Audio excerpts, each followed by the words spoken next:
Hello, mere mortals. Welcome to another episode of FanCastic. It has been a little minute since we have done a fan casting, given the things that have been happening in my life.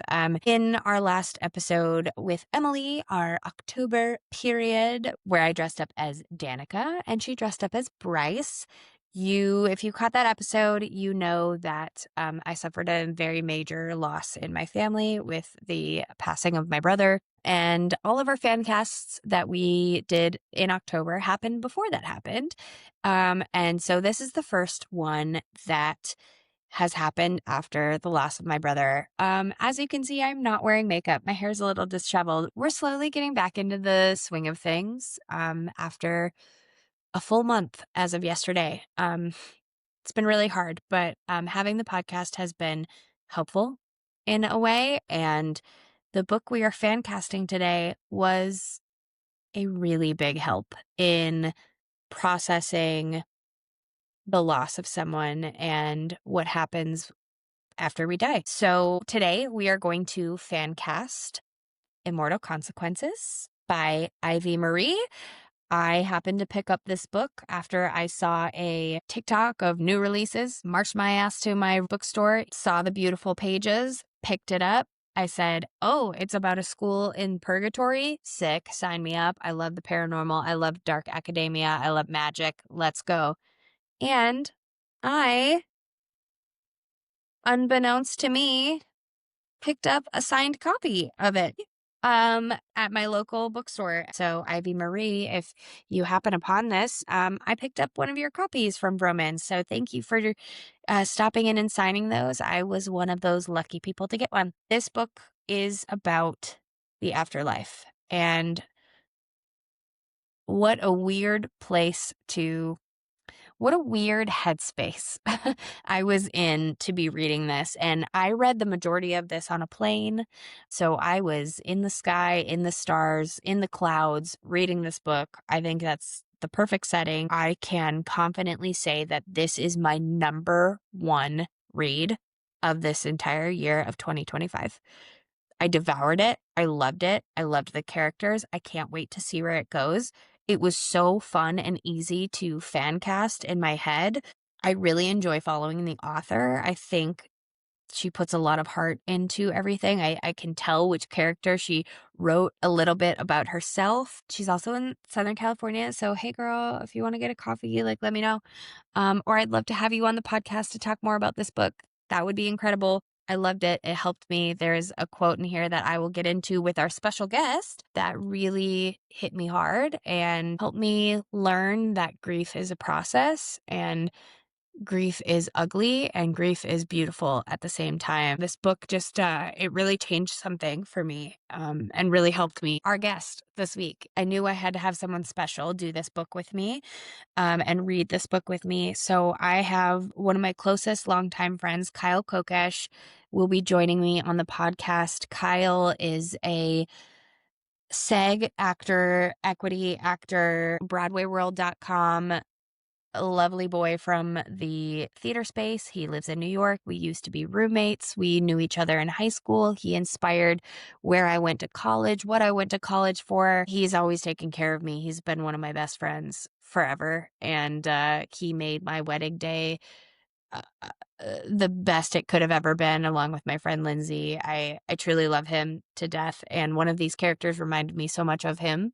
that I needed him to read this book. And I'm so glad I did because we loved it. And I cannot wait for you to see our fan cast. I think you made some great choices. So let's bring in Kyle Kokesh. Kyle, welcome to FanCastic. Hi, Kyle. Welcome to Hi. FanCastic. FanCastic. FanCastic. Oh my God. A Oh, couple of jeez. Minnesotans. Oh, jeez. We're Don't you going to talk know? about books and Oh, some. jeez. Oh, jeez. Hi, everybody. I'm joined with my friend Kyle Kokesh today, who is been in my life since I was In 14, middle school? 13. 13 or Some, 14. yeah. And yes, we know each other. We've been roommates. I still owe him money. He was at my wedding. Him and Lindsay teched my fucking wedding day. I truly probably would not have happened as smoothly if it wasn't for the two of you. It's what happens when you put theater people in a room. Theater people in charge. Speaking of theater, that is how we know each other from Summer Youth Theater, Play Inc. Shout out Mr. K and all the like. The Yable Players. Wow. Mm-hmm. Founding member.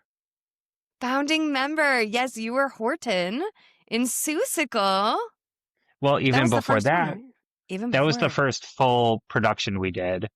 Mm-hmm. But we started off doing reviews and just musical reviews. So all different songs from different shows. But I started with them the very first year that they started.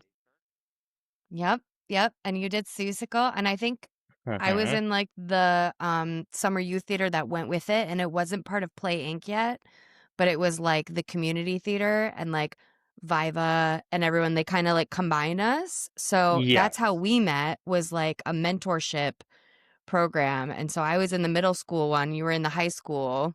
And I think Mm-hmm. you had done Year in Town at that point too, right? Or was Uh, that the following year? no, that was later on That was later but in for high school, college. yeah. Oh yeah, that was college.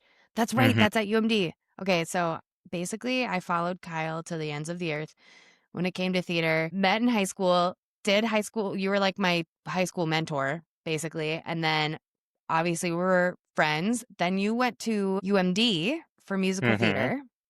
Mm-hmm. And then I went to UMD for musical theater because that's where you went. And the thing that really brought us together was Spring Awakening. Should we say it together? I know. I forgot about that. What was it? Hanshin? The other one. The other one.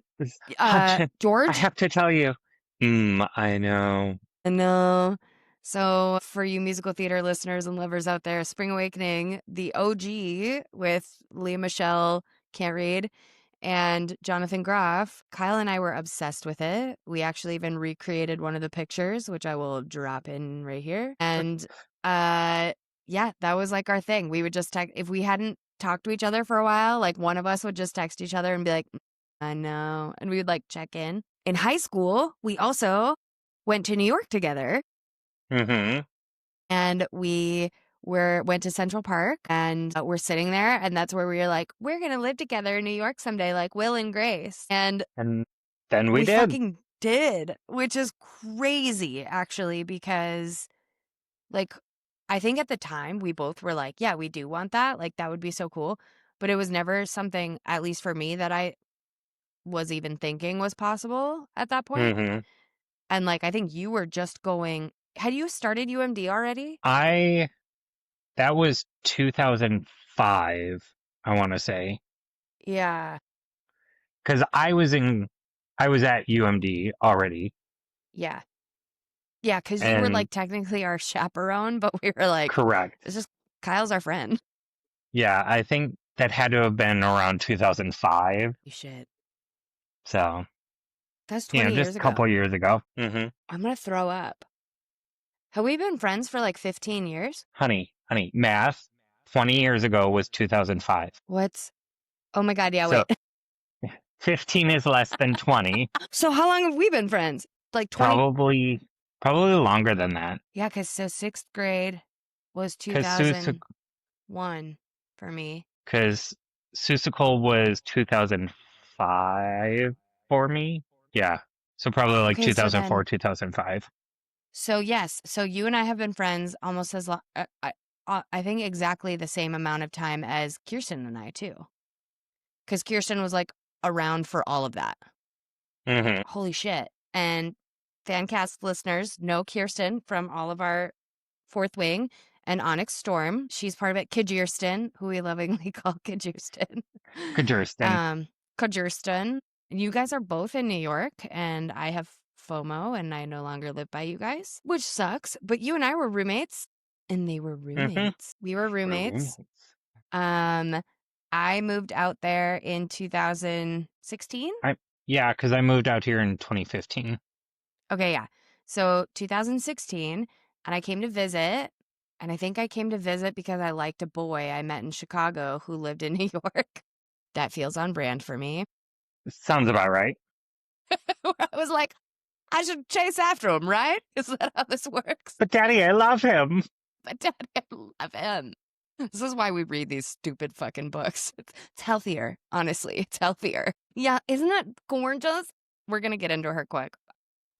So then we lived together, yes, in New York. I moved there. Mm-hmm. You and I found our apartment on foot, literally Yes.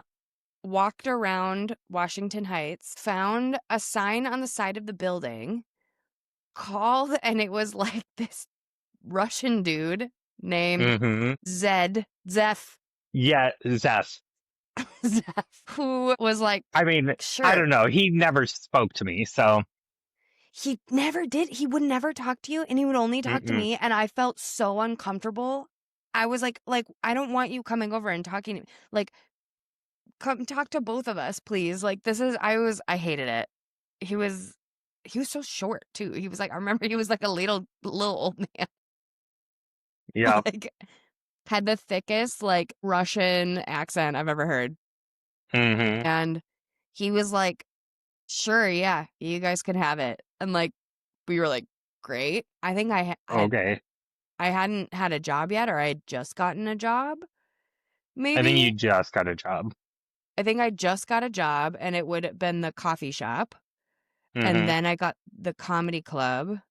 And then I got the bartending, the theater stuff. So I was actually doing 3 jobs to make money, and you still had to bail my ass out. And I'm still paying him back, guys. Slowly but surely, because life, Don't forget to sucks. subscribe. Like, subscribe, and follow the Patreon so I can pay Kyle back for rent from 2018, 2017. I paid your mom back though, right? Yeah. Okay, good. Because his mom had to pay our security deposit because we had no fucking money. We were so poor. Go Bitch, we're figure. still Theater arts poor. people. We're still poor. Like, I don't think I've, well, actually, your apartment's real cute. I haven't seen the inside of your apartment, but I did see your front door where your book was delivered that I sent you. And I was like, look at his like cute ass little front door in your apartment building. You got Is a she little cute? you got like little steps and like a little railing, and I was like, okay, like And little brownstone. during Christmas, they decorate the lobby, and my door is right by the front door. So they put the giant Christmas tree right next to my door. So I'm like, oh, guys, do you like my Christmas tree? I just had it put up. I just had my tree put up. I had my tree put up in my foyer. Like, And so okay. people are like, I'm decorating for Christmas and this and that. And I'm like, I have people do that for me.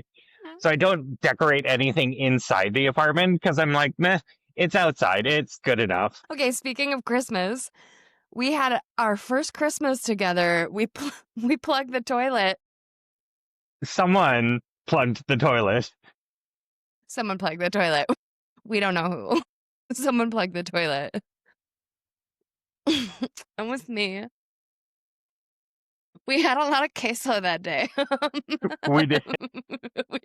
That's all we did. We sat there and watched that wasn't the year that we watched the crappy princess movies with Spina Bifida, was it? No, we go see In Transit on Yes. Christmas Eve. We won the lottery. Mm-hmm. Yes, we won the lottery to go watch In Transit at Circle in the Square. Circle on the Square. Yes. And then came back and plugged the toilet on Christmas Eve. So we spent Christmas Day trying to find a place that had a plunger that was open, that had a plunger so we could unplug our toilet. And we took a cute picture. Again, I will drop it in here of us with our baby, welcoming our new baby Our plunger first to our Christmas home. together. First Christmas. And you had a cute Disney villains tree. Mm-hmm. And I think I added some of my earrings to it as ornaments because we were so fucking Probably. broke, because we were so poor. But I mean, Still that's are. what you do in New York, so No, and you know what? I did, like, as that apartment was kind of shitty, but for a 2-bedroom in Manhattan for what was it, like 18 something for I a think 2-bedroom so. with like an actual living room and an actual kitchen and 2 actual bedrooms. It was pretty nice. Like, She wasn't bad. she wasn't bad. She had little cockroaches, but she wasn't bad. And I think one big cockroach one time But in the bath in they were from the other apartments. Those weren't ours. no, they like flew in. They were Do you just remember passing that? through.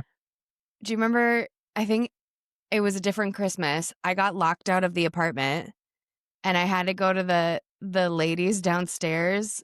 They're like their like apartment, and I sat there and had coffee with them until Zeph came to let me in. I think you were working. You were being a doorman somewhere on Oh, the Upper West Side.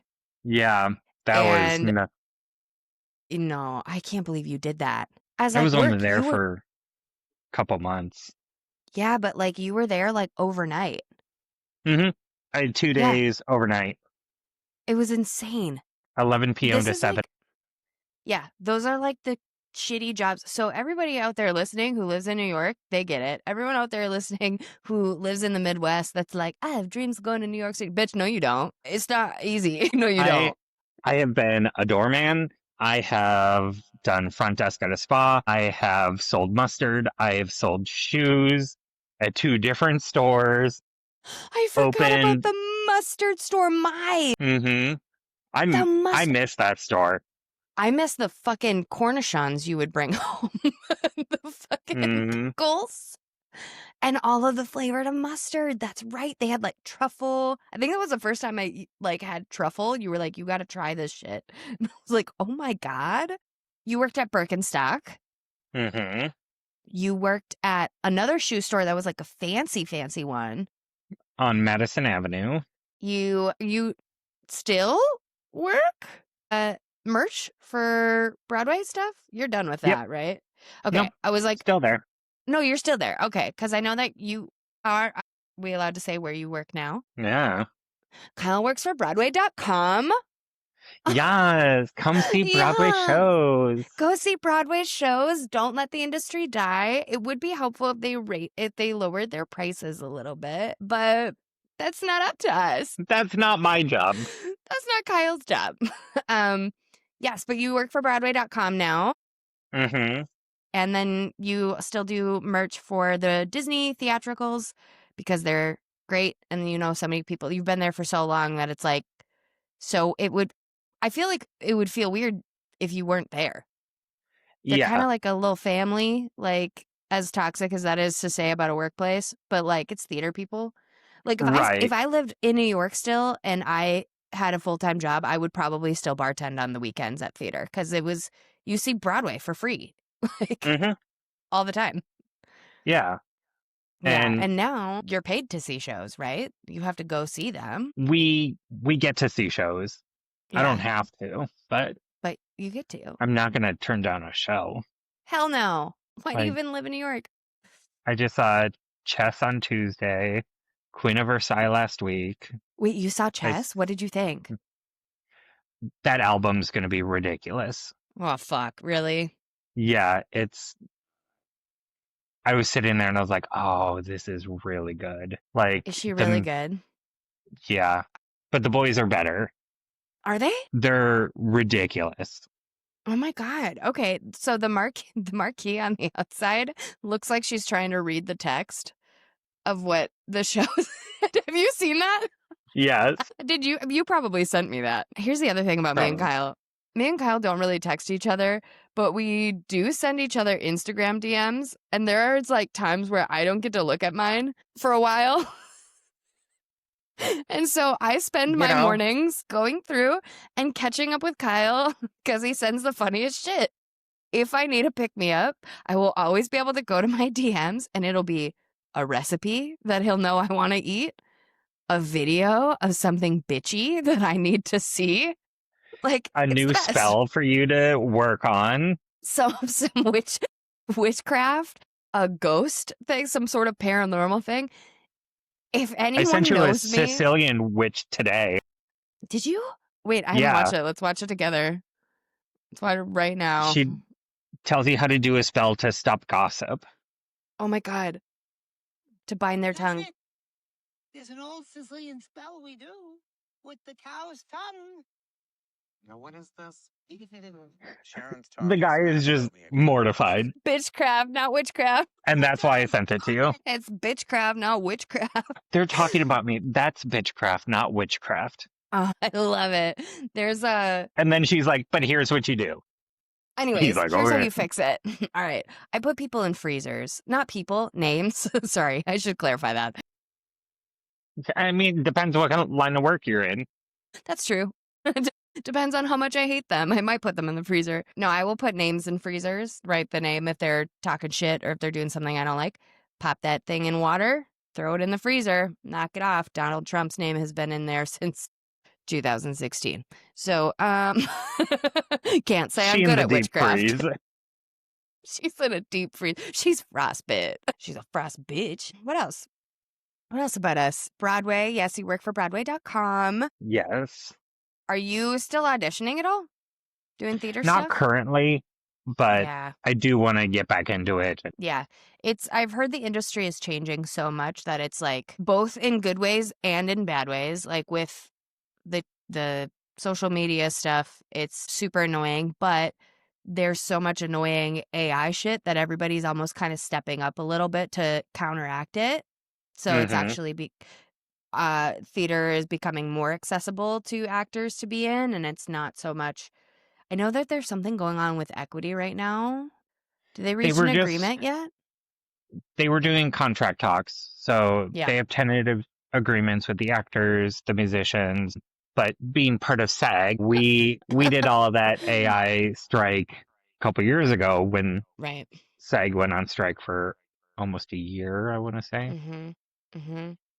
And Yep, things are and- just now starting to pick up. Congratulations on your guys' new president, Rudy Samwise Gamgee. Love that. Yay. We Yay. love him. Congratulations on that. And not congratulations that there is an AI actress that is fucking everything up right now. What in the hell? Do you know that I have seen people in this bookish community talking about being like, oh, she would be the perfect Feyre from this. She would be this, whatever, whatever.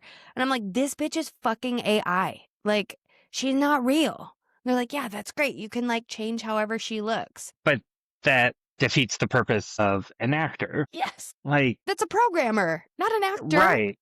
That's a video game. Like, And even like within animation and things like that, yes, you create an animated character that fits your version of what they look like. But then you have a voice actor bring that character to life. And like you have to work together. You can't just, well, here you go, the whole thing is fake. right. This eliminates everything creative. Yeah. Everything. And it's like, and all the studios are caring about is, oh, it's going to save us money. Oh, it's going to save us money. Or if we have her, we can get him and we can spend that money on this guy. And it's like, fuck that. Fuck that. And somebody brought up something really poignant about AI. They were like, it can't create anything new. It can only recycle what is out there. Yes. So like Generative Chat AI. GPT and things like that. Like it's not creating an answer for you. It's scanning everything that there is available and just reassembling it into a version that fits what you asked it. Yes. So people who use ChatGPT, they don't even know what the GPT stands for. Like, that's what pisses me off. And they're like, it's not. It's just, it's assistive. In the name, it says generative, predictive, like GPT, generative, predictive technology. Yeah. Like, that's what? Another huge thing in the bookish community too, and in the theater community and in the graphic design art community is people are commissioning art now from AI and it's being Mm-hmm. stolen from other artists. People are writing Mm-hmm. books with AI and won't fucking tell the truth about it. It's just, ugh. Because if the book is out there, the image is out there, AI can scan it because it exists and then just Mhm. reconstitute it in a different way. Yeah. It's not Hmm. creating anything new, it's just recycling what it has Right. access to. Right. And I'm glad that, like, to get back to our point, like, I'm really glad that, like, the live theater community is, like, the alarm bells are going off for everybody. And people are being like, shit, like, we really have to step up and buckle down and be like, look, live performers, remember the importance of live performance. Remember the importance of real people, real Mm-hmm. art created by people and brains and hands. Remember that. I feel like that's surging a little bit.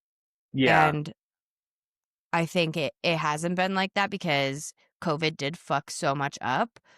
Like, I mean, the theater community all but stopped, of course.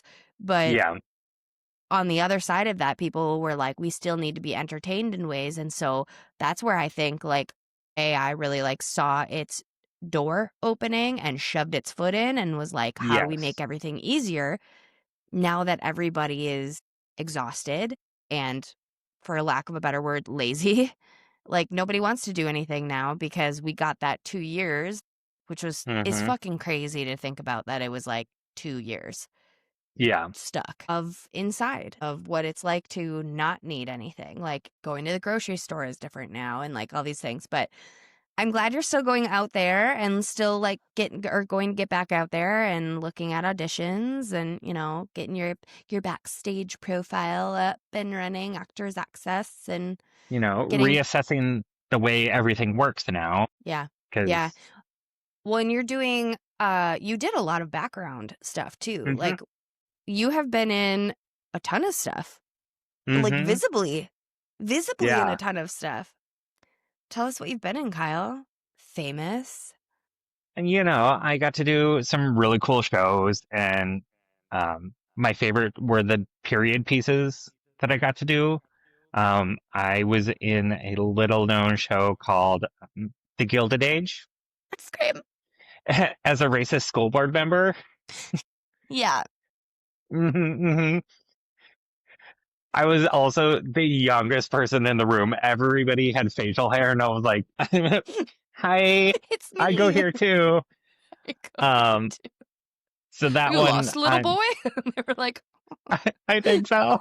I think so. Uh, I want my so mom. that one was really fun because it Mm-hmm. was period, and I also did American Horror Story NYC. Mm-hmm. I was in an episode of that. Mrs. Maisel, I'm in 2 episodes. Uncoupled, I'm in Mm-hmm. 2 episodes. Mm-hmm. Law and Order SVU, Law and Order Mm-hmm. Organized Crime, Are Partner you Track. are you in are you in the other two? No, No, was it Uncoupled where you're at the wedding table? yes. Yes, that's the one. Okay, yeah. And I'm right over NPH's Yes. shoulder. Yes. You were, like, so visible and you were like, "Look, I'm right here." And I was watching and That's I was like, me. "Oh my God. Oh my God." Like, and you're on there for a really long time. And I was like, "Look at Kyle." Hmm. So All fun. because I had this black and gold suit jacket, and they were like, "It's a good jacket. We're gonna keep you here. Okay, the cameras are changing, so we're gonna shift you over here." Wait, So, do you mean the black and gold jacket you wore to my wedding? mhm, You wore a jacket to my wedding that was in the midst of NPH? it actually was a Hollywood jacket What a gift. to your I had Hollywood no wedding. idea. Oh my God. You were the best dressed there besides me and my husband. Obviously. Clearly. No, you were. Like, people were still like, "Oh my God, did you see his shoes?" Like, you had these beautiful, like, glammed out, glitzy loafers that had, Hmm. like, rhinestones. They were like these, like, velvet and Like rhinestone slippers. geometric kind of Yes. stones on Yes. them. You were my usher. You walked my mommy down Hmm. the aisle, and I got you a matching bow tie. So it matched your little glitzy. Yes. We have, I think some of my favorite pictures from my wedding are with you, where we had the martini and we're doing Ladies Who Lunch, which is great. And then there's, like, my Pictures with My Husband. Those are good too. Those are close Yeah, second, well, but he also was there. he was there. It was fine. Yeah, so we go way back. Your career is, you've had many of them, but you are in the theater space. You know acting, and which is why I needed you to be on this podcast. And I was like, I always knew I was going to be like, Kyle's going to be on my podcast someday. Because I always like just have my friends on.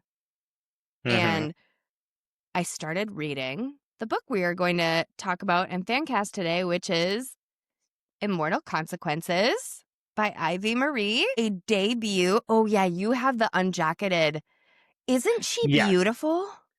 because when I was carrying it back and forth to work, I don't want to mess up the jacket, so I took it off and I was like, "Oh damn, look at Girl, her!" same. Isn't she cute?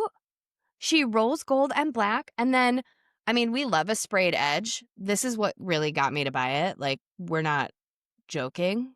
But I didn't realize this until a couple weeks ago as I was reading. I have a signed copy. Oh dang, She lives here in Southern California. So Ivy Marie, this is her debut novel. This is her first book she's ever written, which is insane. crazy. Crazy, because there are, and no shade, there are a lot of first-time authors, and I've read many an independent book, their debut novel, Hmm. and you can tell it's a debut novel, and there's nothing wrong with that, and you're like, cool, room for improvement, love that, you did the Because thing. This bitch has got it. yeah, because you need to find your stride, but she very clearly had a vision of where she wanted to go with this, and she Mhm. said, "I'm going." Yes. And I really feel like she, even in the dedication, like you can tell that her family was a really big part of writing this book and their support is like such a huge thing. But her dedication is for mommy and poppy. I would have never believed in myself if you hadn't believed in me first. Spanish, because I don't speak it. And you can tell in her writing that she's had this story. She's talked about, she was working, I think, at like a Lululemon or something and was like, As one does. here, yes, like as one of her many jobs a couple years ago, and was talking to one of her coworkers that she was like bouncing ideas off of. And I think she put it in the acknowledgments, is where she writes this, that she was like, these were, yeah, here we go. To Dylan, bitch, we've been through it together. Thank you for keeping me alive at 5 a.m. when I was having a panic attack at Alo Yoga, attempting to dress a mannequin while sleep deprived and running on nothing but cold brew in a dream. Like, she would tell him all her writing ideas and, like, That's had that retail. friend that's retail. Like, That's yes, the like, life of retail. yes. And she, like, made that dream a reality and gave us a fucking phenomenal book. I don't know how many times I texted you, I love this book. I love this book. This book is making me cry. When I first started it, as soon as I met Emilio, I went, Kyle has to read this book. I was like, he has to. Like, Yeah. there was something about that character that just felt like you. And and he's the best of them, and Hmm. we'll get into like, the story. But I said to you, I texted you, I said, I want you to be on my podcast. I want you to read this book. I'm going to send you a copy of it so you will read this book with me. And the And next day it showed up. the next day it showed up. And then a couple days later, my brother died. So we read this in the midst of tragedy. This book, everybody, is about the afterlife. Just something very simple, very light. Very light. Obviously, I had no idea that, that was going to happen. And I'm so thankful that I was reading this book. There's something about this book that helped me process my grief. Like, obviously, I'm still processing everything, but this book helped. Like, it was like, there's still another place and there's still these things afterwards and people, And you they're still think about. trying to figure things out themselves. Yes. And there's a quote in here that kind of kicked my ass with it. I'm going to read it really quickly and then we're going to do a run through of what the hell this book is about besides the afterlife and grief. Okay, so this is Ren's chapter 46. she's talking to August, and she says to August, you know, you can talk to me about these things. She placed her hand upon his. I know what it's like to lose someone, to live with that gaping hole in your chest, that broken feeling that never really goes away. Some days I wake up so angry it scares me. How could one person hold so much anger? His fingers had begun to tremble, but she didn't let go. She only held on tighter. I know you want to run from it, to pretend it doesn't exist, but that won't make it go away, August. Grief isn't the villain. It just wants you to help you remember that despite losing someone, despite the sadness and the heartache and pain, there was also once love. I read that on a fucking plane on the Which way to my brother's funeral. altitude also fucks with your emotions Oh, it? because on the plane, I've put on a movie I've seen hundreds of times, and something happens, and I'm like, oh my Oh my God. God, Doctor Strange, don't go into the multiverse. Like, why? Why am I crying over Doctor Strange? Right. No, it really And I'm does in my because window seat, and I'm like, yeah, it does. No, it does fuck with you because I was crying over shit that like I normally wouldn't cry over either. This one I think I like would have anyways, but like it was it was nighttime and I was like flying to Minnesota and I like looked out at the stars and was like, "Oh my God, it's beautiful. This book is so good."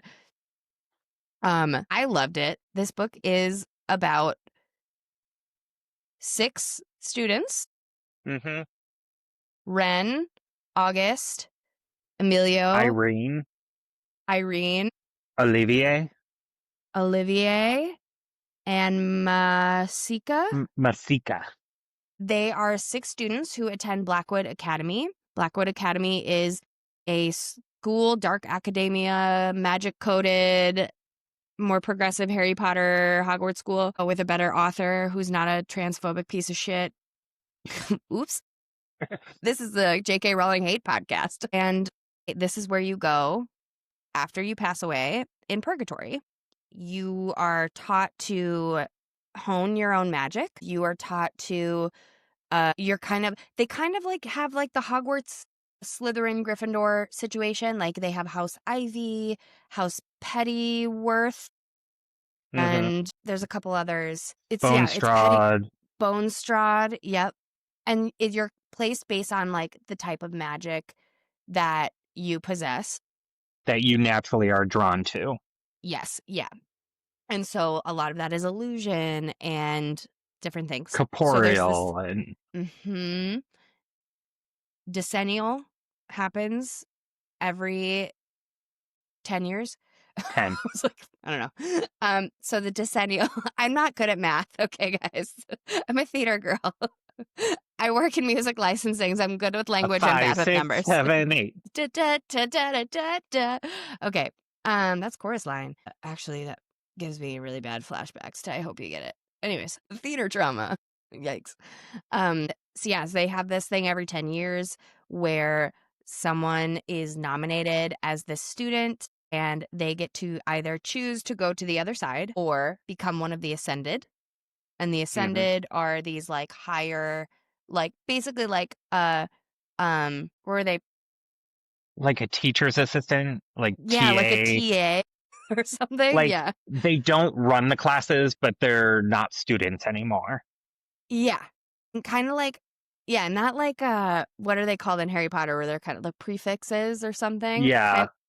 Like that, but like they were still sort of students. They're not. So there's these characters that all want to get this nomination because the longer you've been at Blackwood, the closer you are to forgetting and you forget your life previously and all of your memories and all the people you loved. And one of the characters, Olivier, is very, very close to that happening.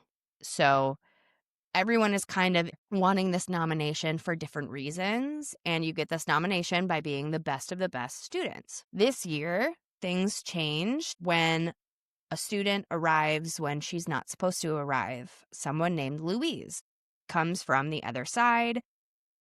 All these students, these 6 main students, witness this.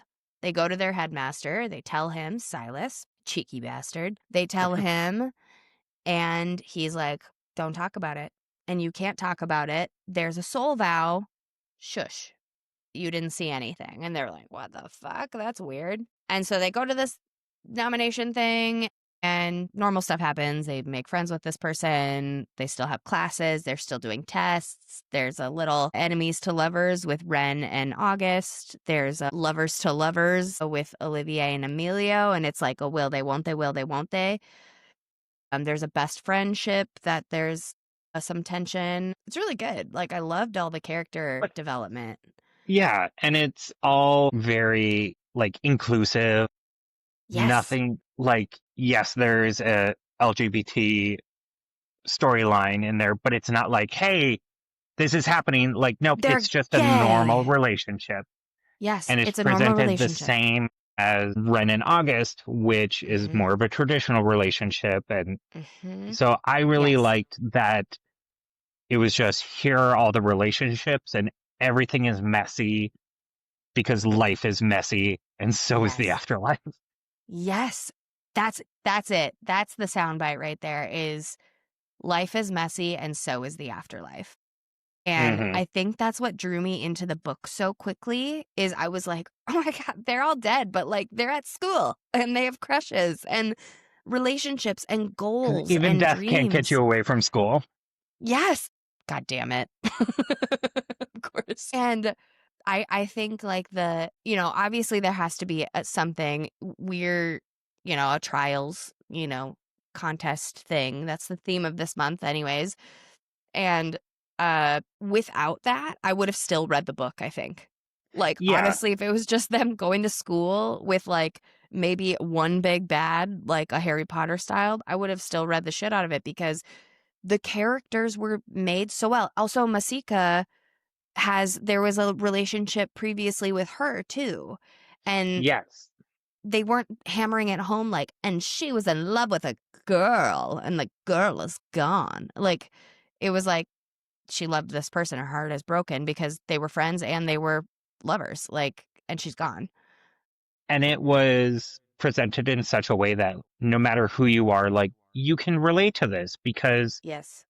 we all have somebody who, like, we've had as a friend who maybe we loved more than a friend and they didn't. And then, you know, you go your separate ways. Like, everybody can relate to that. And so Or it they doesn't, ghost you. Or they ghost you, And that's what I feel welcome to like. my life. Listen, I've had friendship breakups where I was on the other end, where I did not reciprocate those feelings for that person. And her and I don't talk anymore. And it breaks my heart because I loved her. She was my best friend. And I just didn't feel that way. And she ghosted me. And I have not heard from her. Like, she told me off and was gone. And it sucked. And I feel like Masika feels like that because Caroline, is that her name? Was it Caroline or Catherine? Catherine. Catherine. Okay. I was like, who's She Caroline? Caroline. Soundbite. And she leaves to go to the Demon Order, which is basically the Death Eaters, if we're thinking in Harry Potter terms. She goes to leaves with like the Death Eaters, the dark side, and it obviously they can't communicate with each other. She's chosen what is the rival to everybody at Blackwood, which is the good side, where everyone is becoming reapers to go into the ether and help souls cross over. Hmm. And basically, the ether, just punch my microphone, so excited. The ether is a living, breathing thing that needs to be fed. And people don't really know why. And I don't want to spoil like the entire book because I really do want people to listen to this and read it because I think it's such an amazing book. And I shit you not, this is my favorite read of the year. And I think I've read almost 27 books this year, and the year's not even over, and by far. And I'm excited where she's going with this, because it's part one. Yeah. Like, there's more to come. Actually, hold on. Live reveal. I think she posted. Did you start following her on Instagram yet? No, not yet. Okay, wait. I think she posted yesterday that today she's going to reveal what the title of the second book is. Hold on. I'm going to see if I can pull it up, and we are going to reveal it right now. A FanCastic exclusive. Oh my God. A FanCastic exclusive. What is it going to be? Here we go. Sequel title reveal. Oh, shit. It's 1 week. God damn it. Okay, So by so the I'll time this post it. podcast comes out, Yes, I'll post it in the caption. By the time this podcast comes out, the sequel is called Read It Below. Ooh. word art. Word art. I just love her. I hope she'll listen to this, and let's go get coffee because you live by me. I just want to be her friend. Yeah, so I'm also like very excited. Yeah, where they're gonna go with it. It leaves off on a big cliffhanger. I It's think like one thing the end. I mean, it wrapped up so quick, but in a way that, like, I wasn't bothered by it. A lot of books, I'm like, oh, okay, she had to wrap this bitch up. This was Right. not like that. It was like, we're going to wrap it up No. because where else is it going to go? I mean, this is like it was a cute little And I think 500-page read. in her point of view, I'm just speculating, you know, yes, she could keep going on, but I think she got to a point where she was like, I got to end this because this is meant for the second part. Yeah. Yep. And so, Exactly. like, it is a cliffhanger ending, but it's a Mhm. satisfying cliffhanger. Yeah. Like, And I think it's, everything you've been going through is resolved. yes. So that book is resolved, but the Yes. story is not resolved. And the things between characters are not resolved, which is Yes. going to carry us into, we care so much about the characters already. That's what you want, right? Is you want to love the characters so much, and that's why you're picking up the book. Not because Mm-hmm. like, well, I gotta know what happens in the ether. Like no, I gotta know what happens to Emilio and Olivier. I need to know what Right. happens to Ren. What's going on with August? What about the headmaster? Like, there's all these Because, questions. and they Yeah. hint at everybody's past and like their lives before, Oh my and God. you Were get little you? snippets of everybody's life before, but you Yes. don't get the full story. And I'm And you like, don't know how they died. Were you no, sitting there, like, trying to piece together how they died yes. the whole So, time? like, the only one that they really kind of get in, Emilio's the only one right off the bat, like, R- here's my story. Yes. Great. He Yes. flat out said, here's what happened. Here's what happened. It was Ren, dumb. I'm an idiot. Like, I made a yeah, huge mistake. Ren, you but it's get it by so, the end. you get more of the pieces, but you Yeah. don't get the full story. Yep. Like, August, you we have have no idea. and they make mention of his age and how long he's been there. And you're like, okay, so if you do the math, that's around this time period. So Was it like what, a plague situation? Yeah. Like, you're trying to, like, did figure we out. get And then into a sword fight? Uh-huh. Uh-huh. And there's Olivier mentions like the French Revolution in his, I think, or something. Like he mentioned, maybe it's not the French Revolution. It's like He's he actually Gavroche mentions, from Les Mis. yeah. Can you imagine? She's like, hell, let's give him a story. And we're gonna call him Olivier for the Olivier Awards. There we go. That's the theater through line. Angela, Olivier, meh, same thing. It's fine. Yeah, he could have been in like 1800s France, Right. and then Emilio, obviously how he goes is telling to the time period of Yes. raves, like things. And But it's also something that still happens. And, people who read this probably know somebody or know somebody who knew somebody. yes, Like, yes. it's not that far removed. No, and he's the newest before Mm-hmm. Louise. And so Louise wasn't scheduled to be there because Emilio was basically brand new. Yeah. And he is still like trying to get the hang of things and like learning his magic and trying to feel stuff out and like dealing with the fact that he's gone. And I think, if I'm not mistaken, his parents were gone before him. Maybe. I don't I, know. There was like that illusionary magic happening where he was like, I know you're not real mm-hmm. because I used to wish I could see you again before. And it's what pulls him out of it. It made me think, was he spoiler, skip ahead 30 seconds if you don't want to hear this. Was he taking the did he take the rave drugs to try to get to a place of euphoria to experience love from his parents that are no longer there anymore? And he went too far and overdosed. And I kind of read that as like wishing he could go back to his old life to see Oh, them. okay.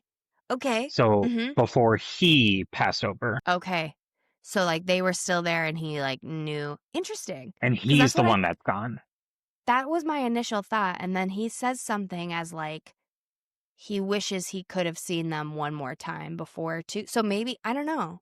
I don't know. See, this is the I don't beauty know. of this book is like there's so many different clues that while you're reading it, trying to figure out the big overarching thing, that is the whole point of, reading stories. You're also trying to piece together these people's pasts and their tragedies. I think Irene was such an interesting character Mm-hmm. with her mom and apparently these men that were in her mom's life. There was like a drug overtone. Her family is from Seoul, Soul. from Korea. And there's like that level of like, they were never proud of me, or like, I would be ashamed, or I would be shamed. And that And you was have so that interesting. Korean American Yeah. struggle within Yeah. itself. And then, Yeah.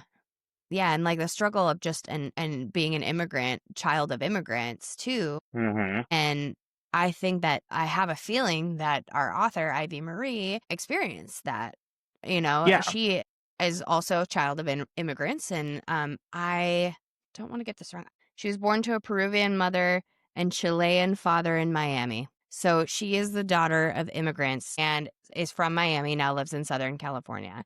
So I think if there's a character that she identifies with anybody, I felt like I was reading Irene as who she is and Yeah. not the typical of like Ren, like the main first girl. Like, Mm-hmm. I think I was reading her as Irene. Yeah. Maybe that's her real name is Irene, because it's Ivy Marie and I don't know what her real name is. I don't know. I don't know. And where Irene goes and the anger and the I have to be the best, I have to be the best, even more so than Ren being Mm-hmm. star student, which I did not cast this person as Ren, but I was getting like summer vibes from School of Rock. Oh, Like the girl who was like, I would like a gold star. Like I was getting kind of yeah. those vibes from her for like a little bit. I A liked little more I liked it. angsty. Yeah, or like a little like an angsty Hermione, Yeah. like a little bit more like double down. Mm-hmm. But yeah, so the characters are amazing, and obviously this story, something changes from the years prior, and it's actually more than one student going into this decennial, which is now a competition. And in this competition, you feel pain again because in the afterlife, you don't feel pain. Actually, Ren and August have like stabbing games. Basically, they're like a little like good for them, but like, You tease because you love, and in the afterworld, you stab because you love. right, sometimes you pull people's hair, other times you stab them in the abdomen and they feel nothing. The pain comes back. There is a risk of being injured, and then you have to go to the infirmary. There's a maze, there's an ether competition, and there's 4 levels, correct? Yes. Which seems so short because I just finished reading Phantasma, which is another trials situation, and there's 7 levels. There's 9 levels in it, but there's 7 levels, and I just passed the 7th level, and I was like, bitch, where are we going? We don't need this many levels. Ivy Marie did it in 4, and I was hooked the whole time. Like, we're good to go. Right. I liked that. I liked that it wasn't trial after trial after trial. It was like both a combination of, hey, there's this game at play, Mm-hmm. there's these stories at play, and then there's an overarching, what the hell are we doing here at play, which I really liked. Yeah. And then it all gets thrown out the window. It's all thrown out the window, which I liked that twist. I liked the twist. I don't want to fully say it here, but it was not a twist that I actually expected. I was thinking it was something completely different. Yes. And Yeah. we're probably Mhm. on the same Mhm. page of what we thought it was. And then I Yeah. went, shit, what? Because, like you told me, you were like, the twist changed your casting, but I Mhm. think it also changed mine, but I Oh, don't did think it it? was, I don't think it was the same character that it changed. Okay, it changed my Silas. Oh, it did change my Silas. Oh, did it? Oh my God. Yeah. It changed my Silas. And so I found another place for my Silas, and then I Same. changed it. But then I changed it again because I was like, I don't know. Maybe it doesn't fit perfectly, but I just really like him. And Yeah. so it changed it again. But that's so interesting. Yes, because that's exactly the character. It's once you get to a certain point, all of a sudden I went, oh, no, no, no, no, no, no. He's got to be somebody a little more sharp is the word I will say. Yeah. Yeah, I Because think I thought it was going to change one of the girls for you. no. Actually, the actress I picked for Irene, I knew immediately. Masiko was a little harder because I wanted to make sure I picked somebody who is of LGBTQ space if possible, and it was a little harder for me because everybody didn't feel exactly right, and so she was one of the last people that I cast before switching Silas. Ren was so easy for me, so I easy. have two characters or two actors that were on my list the entire time. Like right away. One she stayed from day one. Okay. The other was my Silas. He originally started as Silas, and then I was like, nope, you're swapping over here. Oh my God. Okay. Oh my God, that's so funny. Yes, But because then all of my other characters, I went through like three different, ooh, this person. And then I kept yeah. reading and I was like, no, take Mhm. them away. Mhm. I don't love my Olivier choice. I think he fits the bill, but I don't his face is not what I pictured. I don't know the face I've pictured. I don't think the actor exists for me in the space that I know yet. Yeah. Okay. We should just fan So cast then because let's just we're get like, into it. let's just get into it. Okay. Okay. So here we are. Fan casting. We are in the month of November, which is Trials and Tribulations, all contest driven books. And we are ready to fan cast Immortal Consequences by Ivy Marie. I mean, Like I have said before, yes, Ivy. I have not seen any of this. Emily does all of the graphics, so you filled out your casting sheet. Listeners at home know this. If you are listening to this and you would rather watch it, please switch over to YouTube, where all of our lovely graphics are shown, and you can follow along to our fan casting. Otherwise, you have to wait till Friday to see it on our Fan Cast Fridays, where we drop it on our socials. Please follow us on TikTok and Instagram because I'm getting thousands and thousands and thousands of views of things and people are not following me and I don't know why. Things are getting viewed and liked and then nobody follows along and I'm like, what are we doing here, guys? what are we doing? I don't get it. What do I have to do? It's me pretending to lift my shirt up and a tit. Okay, here we go. All right. So we're gonna kick things off with Ren Lottie? Lottie. Lottie. Ooh, is she So Irish? as part of this, I also listened to the audiobook on Audible. Oh my God, wait, what did you think? How was the audio? How was the narrator? Selfishly, I would like to know. So they had different narrators for each character. And so She has it really shmoney. helped. It really helped with the name pronunciations and Yeah. where when you're reading it, you envision it one way and then hearing Yeah. it, you're like, oh, okay, yeah, that makes more sense. Now it makes sense where like August always calls her Lottie. Mm-hmm. That makes more sense because I'm out here being like, Lufty. I was like, that's not cute. That's ugly. Ren Lottie.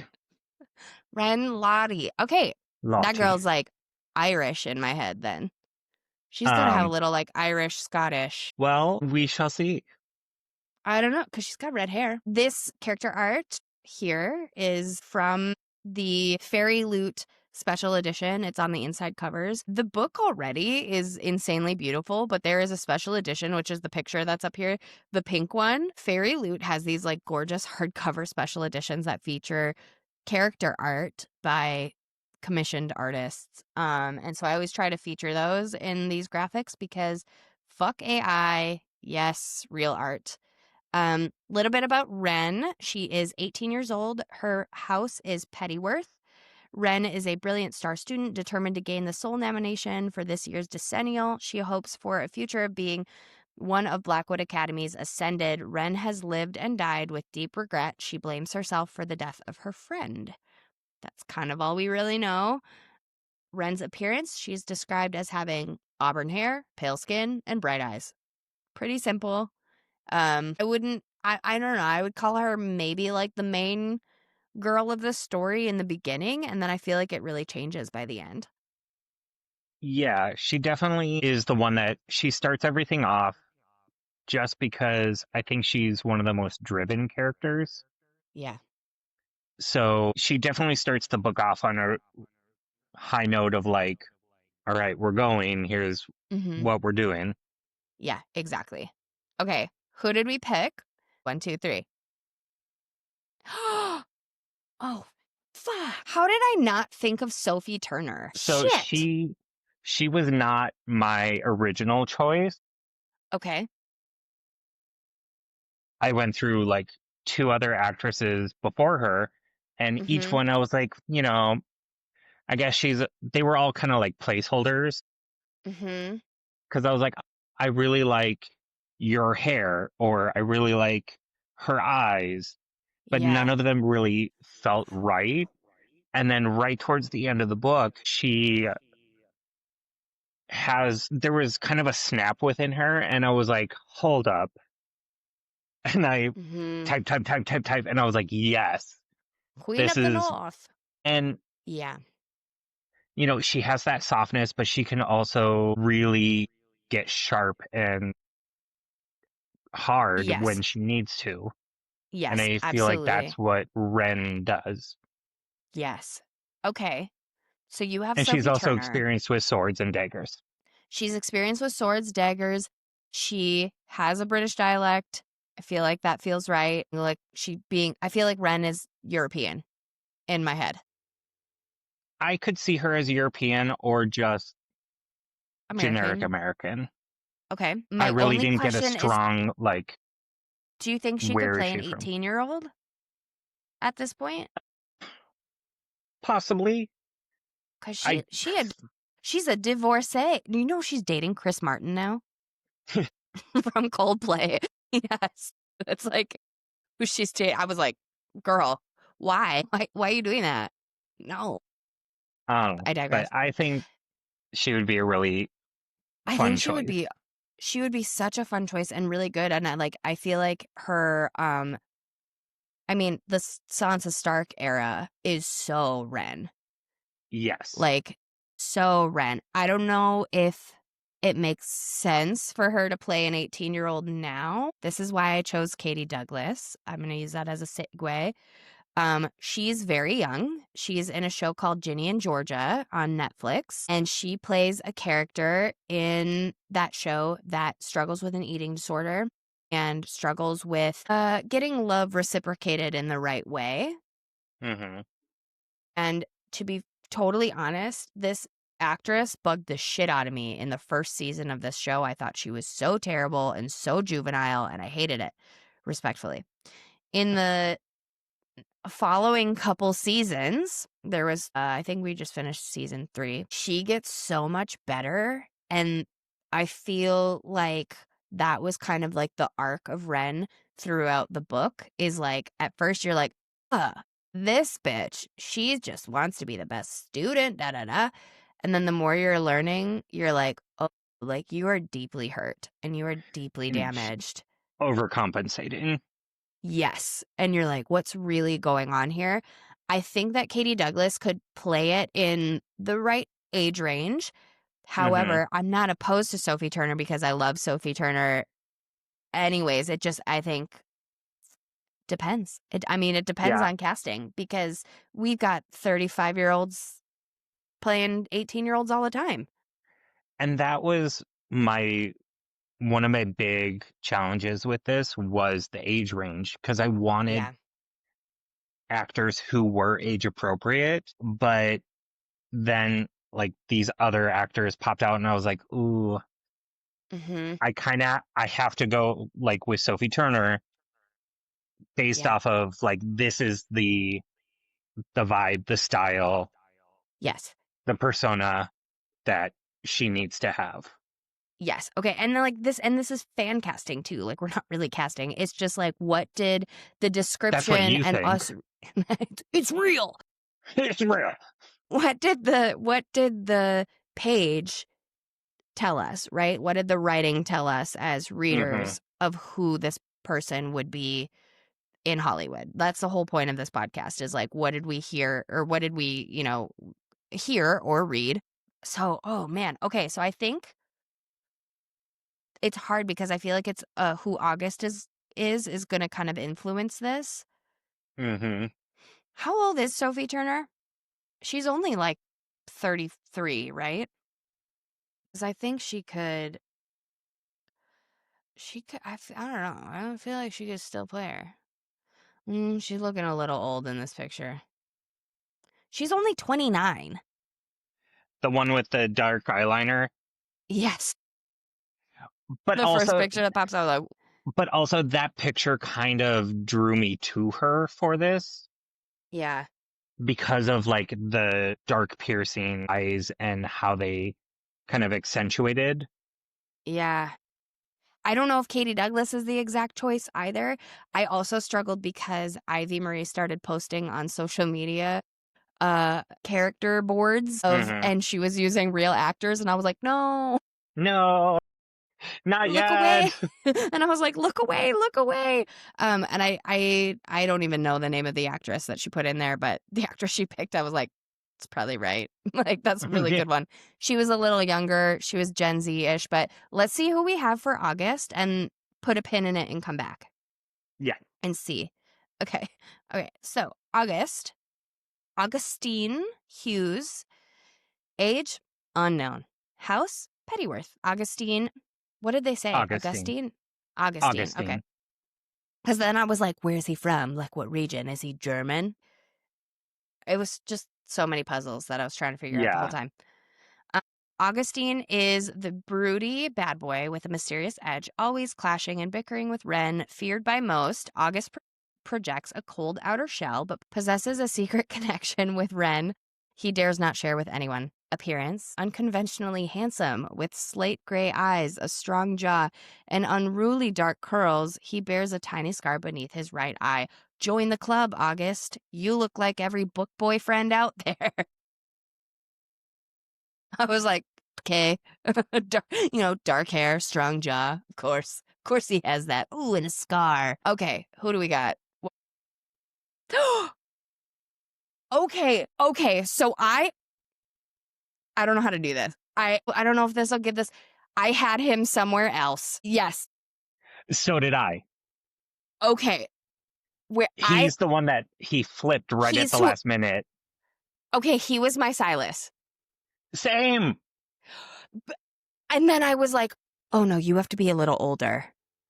But see, I wanted Silas to be younger because what if when we talk, yes, mm-hmm. Yeah. we'll revisit that. We'll revisit that, but yes, For Augustine, same thought process. Okay, so Dacre Montgomery, Dacre. I always get it wrong. I think it's Billy from Stranger Things. Billy from Stranger Things. So we know he can do the curls. I think it's Dacre. No, it's Dacre. I don't remember. Anyways, Billy. Yes, the curls. You just need to darken him. Get his hair darker because then his eyes will pop out. I like him too. And they could go together. And when he flipped into Augustine, that's what really kind of brought Sophie in for me, Yes. This because is the two of them hard. together, I was like, ooh. We might have to take a different approach with this fan cast, and we might have to we might have to just keep it open-ended, because like I feel like if they were to age up and pick actors that were aged up, Dicker and Montgomery would be perfect. Mm-hmm. If they were to age down, Katie and Owen Painter, who I have as August, it would be perfect in the same age Yes. range. I have Owen Painter, who is from the new season of Wednesday. He Oh, yes, plays... I looked at him, but not for this. Oh, for someone else? Yes. For Emilio? Yes. Oh my God. Okay. So I I was first like, looked at him that for name sounds Emilio. familiar. So fun. Okay. So like, yeah, it's hard because it depends. We might, for just these two characters, depending on how the rest goes. I feel like for these two characters, we can't really make a choice, and we're going to have an older and younger casting choice. And I'm just going to put Mm-hmm. them both on the slide as our options, Because because I think both of our choices for both of these are, they make sense, but yes. they make sense together in a different age gap, or in a different age range, that it doesn't not make sense to have these actors who are only in their late 20s Mm-hmm. play younger, unless they really wanted them to look like very young students. Yeah. It depends. It depends, because I do feel like the casting industry is kind of changing, or like Hollywood in general. I mean, it is changing. Everyone's on the chopping block in Hollywood right now. Yep. They laid off like 1,000 people from Paramount today, which is insane. But I do feel like so many shows are trying to cast actors of the actual age. But Which I if support. things... Totally support, especially for a book adaptation, completely support. Yeah. However, if you want it to sell and you want people to watch it and stream it, you need people you already know. And Mm-hmm. if Katie and Owen were leading the cast of this book, people wouldn't know. People would not know that. Yeah. And like Sophie is known and Decker is also known, but Yes. they weren't like the front runners of their shows. No, but people know what they're from. Like, you see a picture of him and you go, Billy, Stranger Things. You see a picture of Sophie and you go, Game of Thrones, and Yeah. an ex-Joe Bro wife. You know who they are. Now, Owen, now that I see him, I would be like, oh my God, from Wednesday, because he was a breakout star in that show, like Mm-hmm. immediately. And Katie, people wouldn't know her. I guarantee it. And because she is I a don't side know her. character. Right. And like, she is someone that some people want for Fourth Wing to play Violet, because she's really tiny. I Mm-hmm. don't think she has the fight skills for that, which makes me Yeah. concerned that she wouldn't have the fight skills to play Ren. But, you know, I think we have to put them both on there. And that's not something we've ever done. But I think we have to, for like an older option or Well, an of age in option. theme of the book, doing things we don't do. Doing things we don't do. Also, it could be argued, too, that August could be 500 years old Correct. in the ether, and we don't fucking know. You know, Mm-hmm. they look the age that they pass, and his age is unknown. So Mm-hmm. we can't say, we can assume that he is maybe to his mid-20s, and she's 18, Right. where it's Yeah. not gonna get weird. But Yeah. you don't know. And there's magic. What if he makes himself look younger? Mm-hmm. Or make themselves appear older. Right. Or what if something crazy? What if he murdered his whole family? You know, and he's like an old, like, you know, like, you don't know how Yeah. he goes. You don't know, like, these things. You just know that he's like this dark character for a reason. Obviously, we find some things out at the end, but I really like this, though. And I think it's so funny It's for us to because know and you to find out when you read the book. yeah, yes, pick it up now at your local bookstore. Don't go to Amazon if you can help it, There but you go. try to go to a local bookstore. Okay, Yeah. next we have Irene Minette Bamford. Irene has never cared about playing by the rules. She's willing to break whatever and whoever stands between her and getting the hell out of Blackwood, including her best and only friend, Masika Sallow. Irene is riddled with rage for her past life and her mother's choices, which led to her death. We don't know what that means. That's all we get. Yep. And it's like her mother's choices somehow had Irene leave this earth. Did she do it herself because she was depressed? Did something happen to her with one of the many boyfriends? Was it drugs? Was it an accident? Was it a drug deal gone wrong? Like, it seems like that something really dark happened to her, and we don't know what that is. Yeah.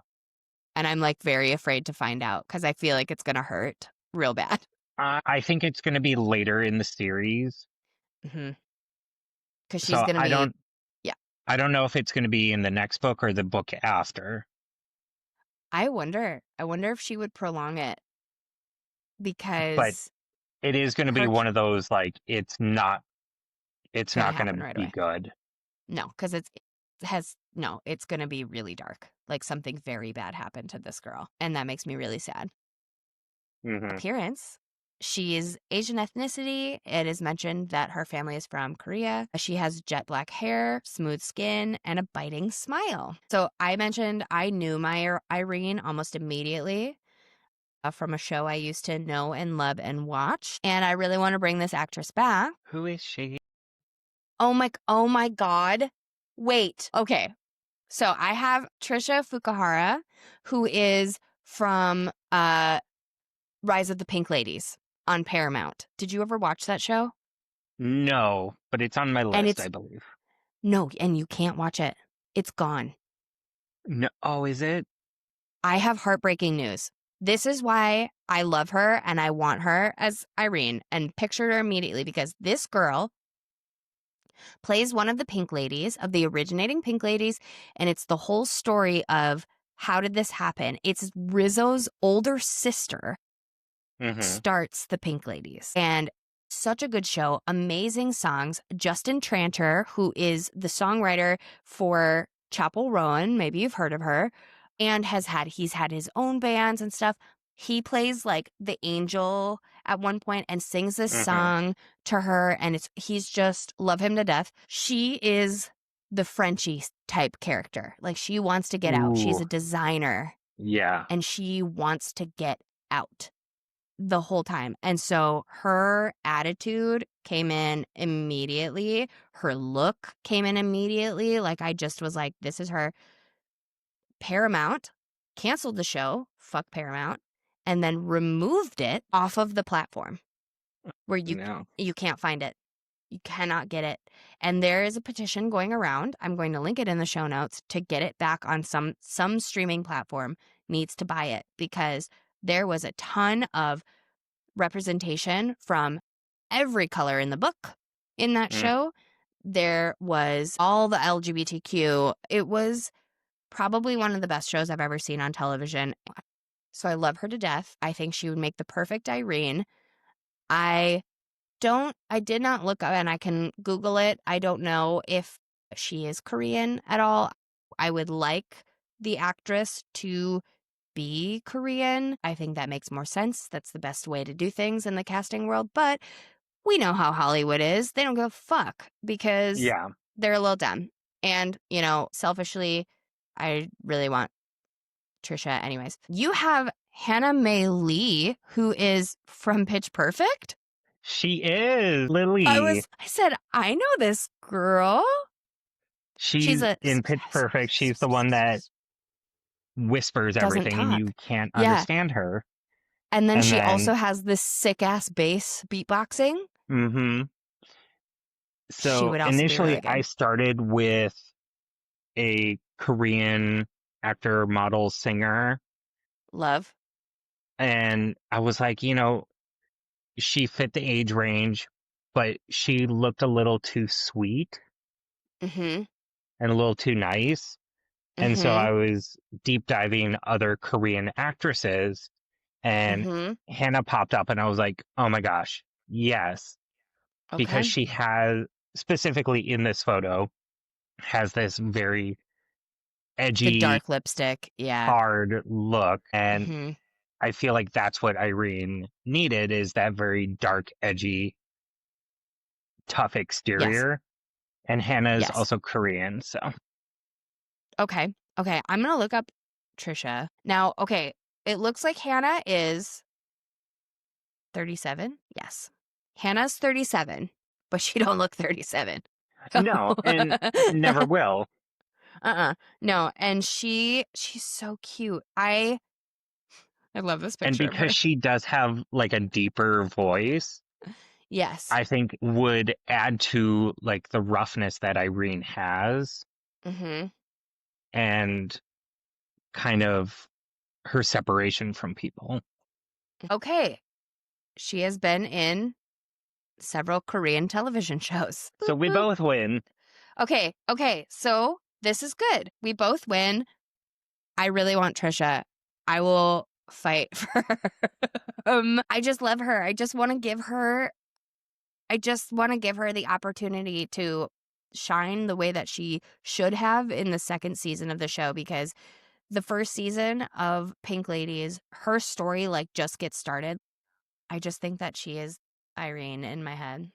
And I think that No, Hannah May-Lee is too old. I think she looks like a great choice for it. Okay, yay. You win this round. Yay. Okay, great.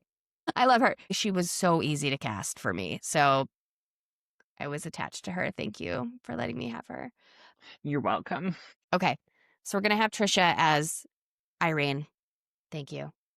Next, best friend, Masika Salo. Sika Salo is Irene's best friend who is loyal and wants to protect those she loves.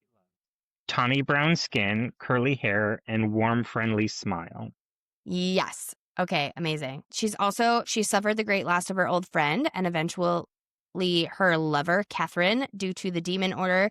Masika refuses to let another so important to her slip through her fingers. So her and Irene are kind of clashing throughout the book because she feels Irene pulling away, and Irene is pulling away because she wants more of this. She wants more. Masika's like, I'm not losing another fucking friend. This is insane. And the more she cares, the more Irene pulls away. Yeah. Okay. Oh, man. Yours is good. Okay. Oh, man. So, all right, you go first. So I did Linnea. Mm-hmm. People would know her from Stranger Things. She was number 4, I believe. Yep. Yes. 11 refers to her as sister, and 11 runs away to Chicago, and she leads the gang in Chicago and has like the shaved mohawk, very edgy, crunchy style. And I Yep. thought that was a really great aspect to have in this. But I'm looking also, up her like, age right now because I think she's perfect. and she fits right in that age range. She does. Okay, she's 32, but also does not look 32. No. Literally at all. And Like, at all. Look how cute. She's so cute. And I really wanted like a very diverse cast. So, having a Korean character, an Indian character, and Hispanic, Latino, like everything, I wanted everybody represented in this. Yeah. I really like her. Okay, I have Kiersey Clemens, who people would know from Dope. These two ladies are almost the exact same age. I think Linnea is 32 and Kiersey is 31. She is out. She's a queer performer, actor. So that is, I thought of her from Dope and from Am I Okay with Dakota Johnson. Came out in a couple years ago, maybe. I think it came out maybe in the pandemic, 2021, 2022. She's from Am I Okay? But most people would know her from Dope. Again, I like diverse cast. I wanted to, bring someone in that fit both the LGBTQ space and person of color. I love both of our choices. I think Linnea is the correct choice, though. There's something about her eyes. And she was the one character who never changed. She's She the first didn't. one I saw in Yeah. my mind. I was like, this is Mm-hmm. who I would want, and she never changed. Where Yeah. all of the other characters, as you learn more about them, I flip flop between different actors. Lynette, she was my one. She stayed throughout the whole thing. As we just, discovered from my love of Trisha previously, once that person is in your head, like that is that character. So we got to go with Linnea as Masika Shallow. She's not shallow. As Masika Sallow. I think she's perfect. She's perfect. So it's got to be her. Welcome, girl. Oh my God. Can you Yeah. imagine like her and Trisha as like besties? Mm-hmm. I think that'd be really cute. Sad. Yeah, I feel like Trisha would be like real mean. Because Irene is mean to her. Like Yeah. not at first, but like the further you get into it, you're like, oh my God, you're like kind of an asshole to her. And yes, it is the pulling away and then the stuff with the locket and Mateo and that whole thing. Yeah. So I But also get just it. the human condition of like, if you make somebody else hate you, then you don't have to worry about them leaving you or Yeah. you leaving them. Yeah. Yeah, exactly. Breaks my heart. Next we have Olivier Dupont. He is also unknown aged, but he's forgetting. Mm-hmm. That's hard. So you're rooting for him the whole time because you're like, I don't want you to forget. And you know how much it matters. But also, there's all these other people that you love, and only one person wins. So what are we Yeah. going to do? He is from House Litterman. Olivier is a fallen gentleman, decadent, charming, and haunted by secrets. His hair is full of secrets. He hides his feelings for Emilio, the sweet, gentle soul who spends his days in the library. Appearance, he has blonde hair, green eyes, long legs, and an infamous crooked smile with dimples. He is LGBTQ+. I think he's so cute. I just love this character. I think he's like cheeky and playful and would go to the ends of the earth for Emilio. And it's not something that's like I kind of like you had said, like it's just already something that's off and running and everybody knows that they want to be together and they're like, will you two knock it off? Like, and just tell each other how you feel. Like everybody knows. And it's not Mm-hmm. like because you're gay, it's like because you guys love each other and Olivier would jump in front of a truck for you if you could die again in the afterlife. Like, I loved that so much. Who do we have?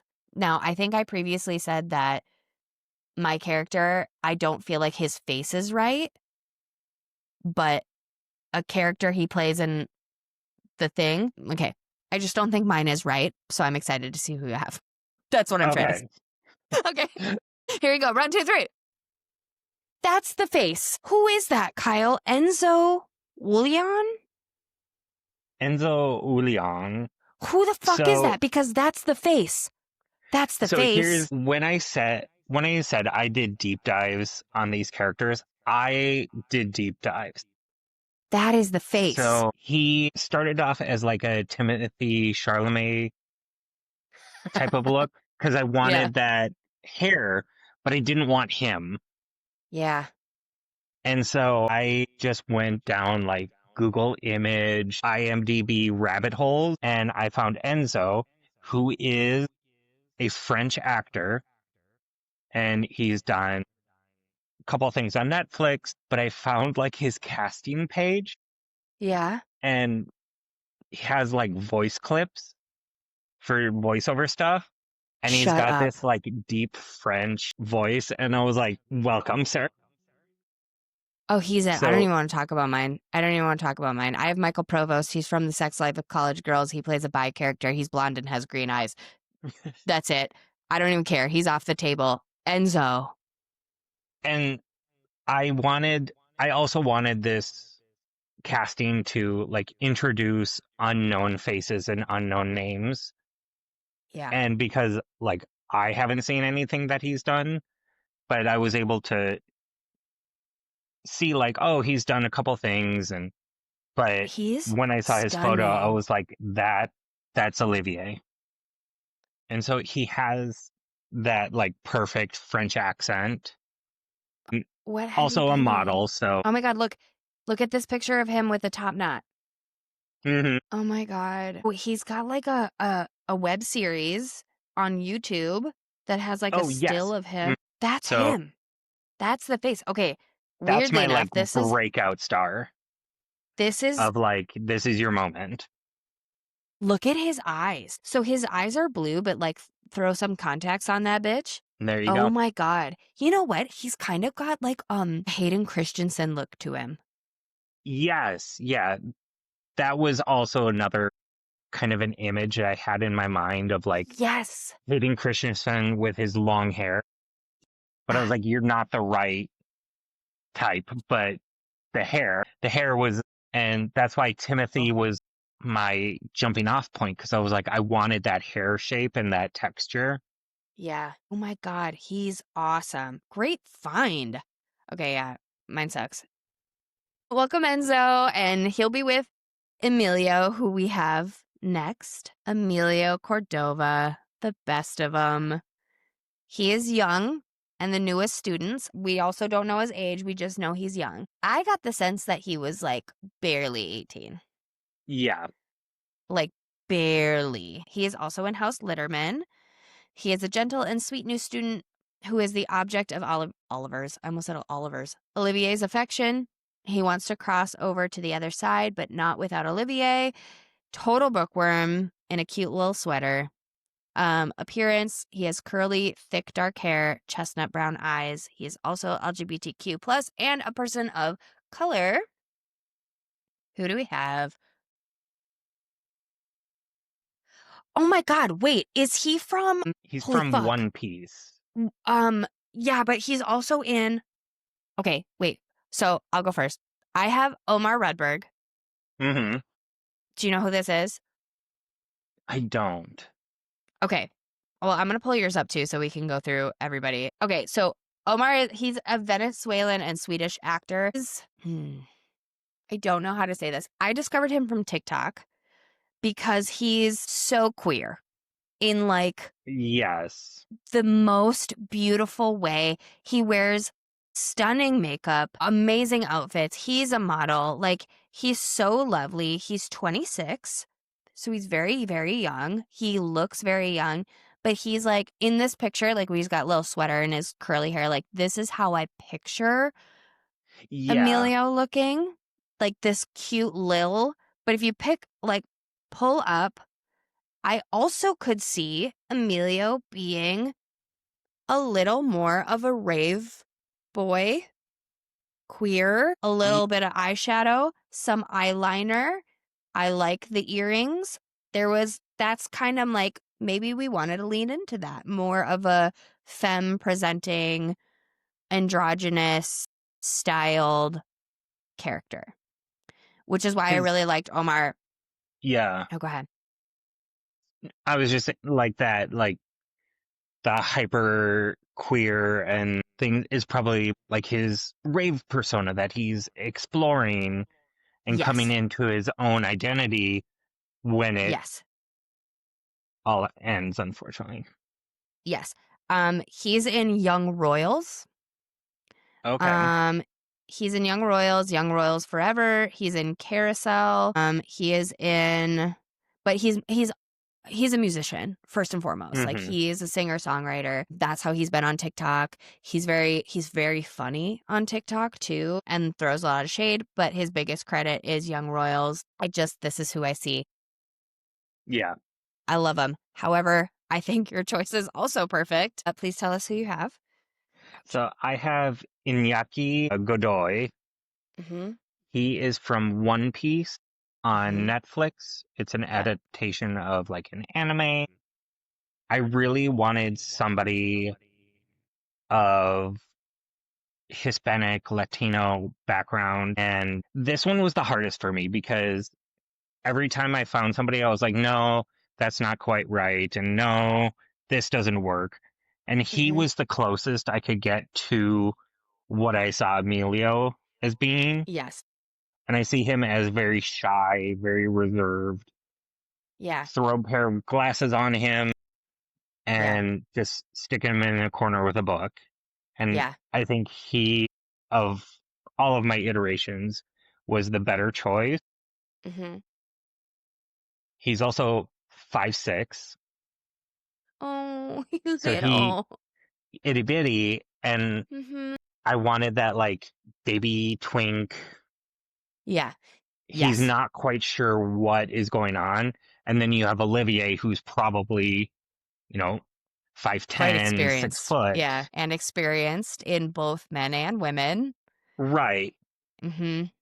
So that's why I was kind of drawn to him, is because he just has that very soft, Yeah. Okay. I like to pull up some other and pictures too.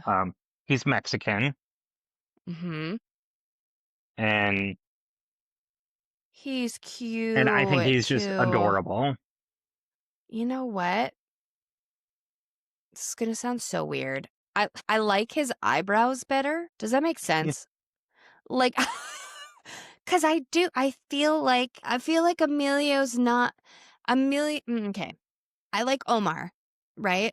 I like Omar, Yes. but I think Omar would, as this picture, Omar fits the bill. I think Omar, Correct. as in who Omar really is online, and as a musician and as an actor who people see, and like kind of how he is in Young Royals, would fit it. But I don't think he would have the eyeshadow and be like out. Mm. Otherwise, he wouldn't have a lot of the issues that he's having throughout the book. And as I was reading it, Emilio really came across as like he knows, he's starting to know who he was before he Mm-hmm. died, but Mm-hmm. he didn't fully get to explore it and get to come into his own. Right. And so he has that little bit of like hesitation and experience, which is why he won't confess to Olivier how he really feels. And so I wanted that, like, the playfulness, but also that very shy guardedness. And so he's only 22. Perfect. Hmm. We also don't know where this series is going to go with these characters. And like, I think Omar is lovely and cute and would remain lovely and cute.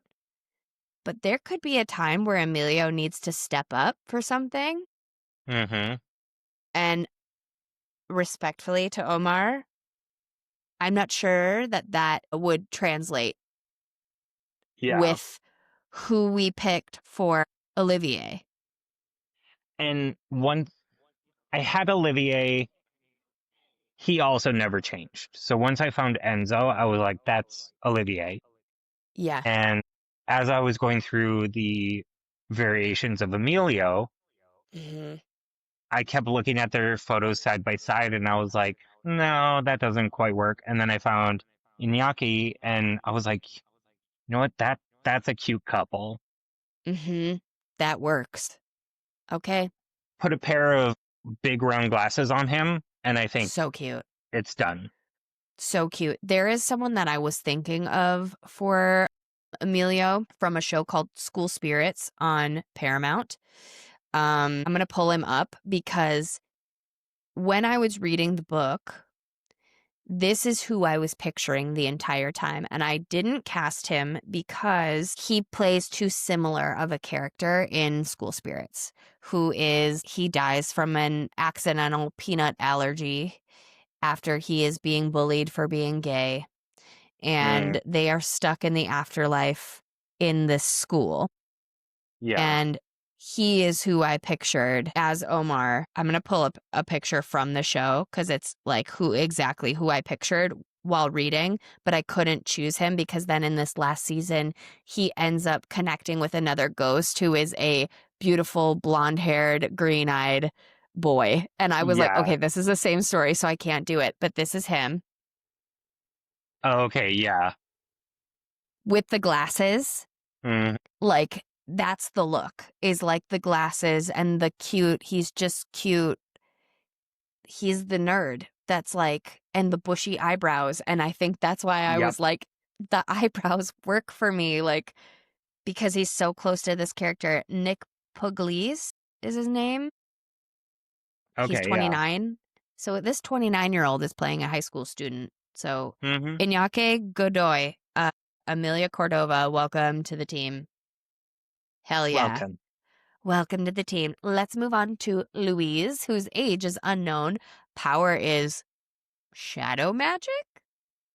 We don't know. Question mark? She's interesting. I put a voodoo doll on here because I feel like that's how she was. I have Ren written in her journal. Mm-hmm. So Louise, she is the newest and most unexpected soul at Blackwood Academy. She arrives under very mysterious circumstances.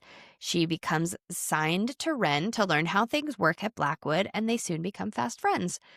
Appearance, icy blonde hair, bright blue eyes. The end. So easy. Like, I was like, great. Mine switched a couple of times because I wasn't sure what her purpose was going to be in the book. Yes. By the time I got to the end, I went back to my original, like, first choice, sat with it, and went, nah, you're too big of a name. And Yeah. so I got rid of her, and I have somebody else that I've only seen in one thing, and I think she could pull it off. I think it'd be great. Ready? 1, 2, 3, go. 1, 2, 3, go. It's lagging. Oh my God, who's that? Okay, you have Willow Shields. I have Emily Kimball. Uh-huh. Who is Willow Shields? Primrose Everdeen. She's Primrose in the Hunger Games. I've gone completely silent, everybody, because I'm fully deceased. Holy shit. And once I landed on her, I was like, how did it take me this long to get here? I want to cast her in 8 million other things. Oh my God, I she also would be just so wanted to say good. Primrose Everdeen. Primrose. I volunteer. It's reboot. I volunteer. Willow Shield. I want to cast her in fucking Throne of Glass as Aelin Galathanis, however the fuck you say her name, because I'm not looking at it right now. If you've never read those books, you should read those books. Yeah. You would really like them. I'm only on book 4, and it's a doozy. But holy shit. So it took me a while to land on her because I started again with just like, this is like the vibe I want to go for, the look, a very she's gotta like kind of be spooky haunting, right? Mhm. Like I'm seeing her as she gets a nosebleed a bunch of times. Like she's fucking weird. Yeah. And initially, because, she has like a Southern twang, I Yep. was like, okay, I want kind of a Hayden Panettiere Yes, but she's type person. obviously too old. But like Hayden Panettiere from Heroes was like kind of what I Yes. was seeing. Yeah. And because she's also tiny. Mhm. And I was like, this person needs to be so small, so Small. Southern. And so then frail. from there, Like just like you feel so horrible for her. and then from there, I went to Elle Fanning just because of the hair. Yeah. But I was like, you have the look, but you're too well known. Yes. You also you don't fit. She had the visuals, but I was like, you're not this role. Right. And then I came across Willow Shields and I was like, this is the one. I really like her. That's a great choice. Blast from the past. Really like her a lot. Like she's known, but not known. Not known. Like if you, as soon as Primrose Everdeen, I went, holy shit. She's got these really big eyes too. Mm. I remember as Primrose, she had big, crazy eyes. And again, slap some contacts on that bitch. They got to be icy blue. I picked Emily Kimball, who I only know from the show Platonic. She is in the first season with Seth Rogen. She plays his like rebound 20-year-old situationship, and they're talking about Annie Lennox versus Anne Lennox. So like it's like a very funny of like a different generations, and she's super Gen Z, and there's like a whole thing that happens where they're watching Succession and he breaks up with her And she like is like, "Are you breaking up with me during my favorite show?" Like it's super funny. It's such an age Yeah. gap. I think she was such a fun actress in that show and she looks the part. This picture is like a more toned down picture of her. She actually has this like ice white mullet now and Oh. yeah, she kind of looks a little different Mm-hmm. and she isn't well known. I'm trying to pull up the ice white mullet. Here we go. Mm. Cute, right? Like she isn't Yeah. well known, but I think I would rather see her as like something main. Yeah. Who I had was Lizzie Broadway, who is from Gen V. Mm-hmm. Mm-hmm. Do you know her? Yeah, she's got like the really short hair and she's becoming Yeah. like a big star. And that's who I was like, "Oh, I would love to have her." And Mm-hmm. then was like, no, she's getting too big. And I don't think that this character needs a lesser known role, but would love to have somebody. I think Willow Shields is so perfect. She's small and frail and like, I want to be friends with whoever and just teach me, please. Mm-hmm. I think And those Emily Kimball is a little giant too bold. eyes, just like the giant She's eyes. Yeah, she's mousy. She's mousy. She's Mm-hmm. like a little white little lost church mouse and all these horrible things are happening to her and possibly because of her and nobody really knows and she Yeah. can't control what's going on and she's fucking scared. Like her character Mm-hmm. is so scared. Willow Shields, done. Perfect choice. God damn. That's really good. Crushing it. Crushing it. Okay, I think we're on our last one. Headmaster Silas, aka head bitch in charge. This bitch. Oof. Academic leader of Blackwood Academy, very direct, uses his power to force secrets to never be shared, and definitely isn't telling us the whole fucking truth. Doesn't say fucking, I just said it. Appearance, daddy?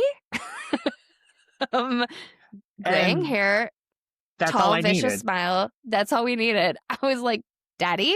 I did put graying hair, tall, vicious smile, dark eyebrows, walks with a walking stick. He's described a little bit more like towards the end of the book when who he is and what's going on with him comes into focus, which is why mine changed because I went graying hair. Okay. Yeah. I was like, okay. So Okay. I chose a daddy. Are you ready? One. Ready? I'm so ready. I think you're gonna like mine. So I don't I know. think What if we have the same? I'll shit myself. I love when that happens. Okay, ready? I'll hang up One, if we do. two, Two. just boop. Three. Wait, they're So both so close. good. And they're like so close. Okay. Finally. Okay. Uh-huh. You had I Dacre had, originally, Dacker. yes, because I wanted Silas to To be be, hot. Mm-hmm. because then that balance of power is really out of whack. Yeah, because Because they're you like, why the don't fuck know do we listen how to you? old he is, Mm-mm. but to be in charge of everything and kind of look younger, I Yeah. think dynamic. Yeah, I agree. But then, No, he's older. And then based on what's going on with the ether and where the headmaster came from and how the headmaster became in charge, you're going, hmm oh, okay. Mm-hmm. Yeah. You're here and there is that power struggle and there is like the little kids versus the older adult who knows better and will show hmm you the ropes type of thing when he ain't shit. I love both of our choices so much. Okay, and so you have I don't we haven't even said anything because we both no, we just haven't. I threw myself at the wall. I have Cheyenne Jackson, popularized of American Horror Story, Damn Yankees, Broadway Broadway extraordinaire, legend. legend. He is lovely. He is hot. He is graying. He's a fox. He's a daddy. We love him. Literally and figuratively. Oh, you have Henry Cavill though. Who? So I went with Oh. Henry, Mm-hmm. Daddy Cavill, Daddy Cavill. because he always is in, like, Superman. He is Superman. Yeah. And what better way to just let him let go and explore a different character Yeah, you know what? I'm telling you right now, we're not choosing between either of these guys. They're both No. perfect and they're both going on the slide. Yeah. I can't say no to either of them. I think Henry Cavill always gets fan cast as every book boyfriend there is, and he is too fucking old to be Right. playing these other characters, but not this one. No, and he's not a love interest. He's not anything that has to do with that. He's just an And he's a and dickhead. and Henry always plays like, the good character, and Silas, he's not good, he's not bad. He's Hmm. just nice. Um so I think it would be really fun for him as an actor to get to explore that other side of the character realm. Yes. Yeah. And because he is so endearing, you get that instant trust, and like you want to believe him and you want to do what he says. Hmm.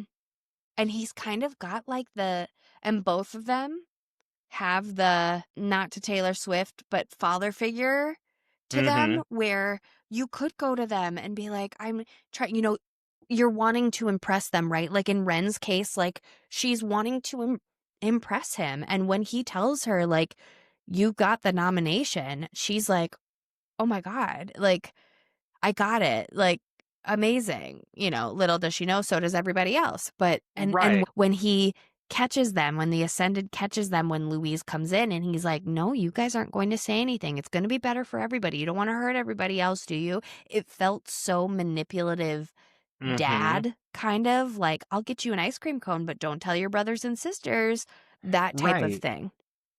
And in his like voice, you'd be okay, Yeah. yeah. Yeah. Mm-hmm. Okay, yeah, we're not choosing between them. They're both perfect. And Sorry. Cheyenne, he also We know he can be bad.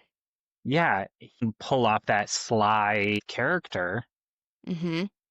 very Or, convincingly, yeah. to a point where you're not upset that they're manipulating you. Mm-hmm. Yeah. Another one that I had thought of was Zachary Quinto, but he already played a Silas, so we can't cast him. Oh, I was like, oh, Styler. heroes. Oh, Siler. I was like, too Close. close. Too close. But Cheyenne Jackson, I recently saw in Pasadena Playhouse, they did Lacage, and he's in Lacage and is this sweet, loving husband. And I like saw that side of the Silas character also, of like this sweet, like person you would trust and go to for advice. Mm-hmm. And then, Cheyenne Jackson from American Horror Story, and you go, shit, is it Hotel? Too Is late. that Hotel was his first season, right? Yeah. Right, with Lady Gaga and Matt Bomer. Yep. Mm. Yes. Yep. And I like them both. Good for us. Wait, this is it. This is our end.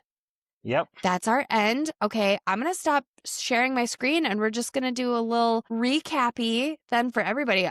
First of all, I'm super proud of us. I think we absolutely crushed it. I hope you had fun reading the book too. I'm glad that you were like so down, because I was like, do you want to read this book with me? I'm going to mail it to you. And I'm excited to reread it because I know there are bits and pieces that I missed, like little things in the Puzzles. flashbacks and the storylines and things like that Mm-hmm. you don't think are going to be big parts.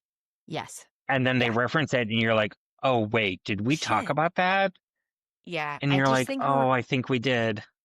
her writing was so smart, and any book that has me trying to figure out what the hell is going on is a good book. Yeah. There are many books where I'm like, I don't care, and I still read them. Unless you're Quicksilver, I did not finish that book. I couldn't. But this one, like, I needed to get to the end of it, and I think I read it in like a week and a half, maybe. I was like, this is so good.